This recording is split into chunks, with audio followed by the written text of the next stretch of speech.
কোনো বাচ্চা যদি টিভি এবং মোবাইল দেখে তাহলে কিন্তু তার ইমাজিনেশন পাওয়ার গ্রো হয় না।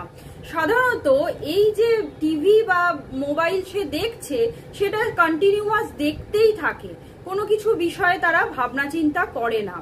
যখনই আপনারা তাদের একটা বই কিনে দেবেন বা গল্পের বই কিনে দেবেন এবং সেই গল্পের বই থেকে একটা গল্প পড়ে তাদের শোনাবেন, তাদের মধ্যে একটা ইমাজিনেশন পাওয়ার কিন্তু গ্রো করবে।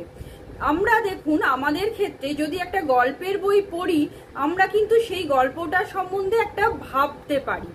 সেই রকমই বাচ্চাদের ক্ষেত্রেও আপনারা চেষ্টা করবেন একটা গল্পের বই কিনে দেওয়ার এবং সেই গল্পের বই থেকে একটা গল্প তাদের পড়ে প্রতিদিন একটা করে করে গল্প শোনানোর। তাহলে তাদের মধ্যে কিন্তু ইমাজিনেশন পাওয়ারটা অনেকটাই বেড়ে যাবে। আপনারা এছাড়াও যে বেনিফিটসটা আছে, সেই গল্পের বই যদি পড়ান অনেকটা টাইম তাদের ব্যস্ত রাখতে পারবেন। তার পাশাপাশি আপনাদের টিভি এবং মোবাইল দেখার যে প্রবণতা সেটাও কিন্তু অনেকটা কমবে।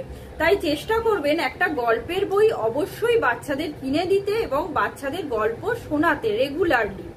এছাড়াও যদি আপনারা 10 মিনিট টিভি দেখাতে চান সারাদিনে, সেটা দেখাতে পারেন। 10 মিনিট যেই কভার করে যাবে টিভিটা কিন্তু অফ করে দেবেন।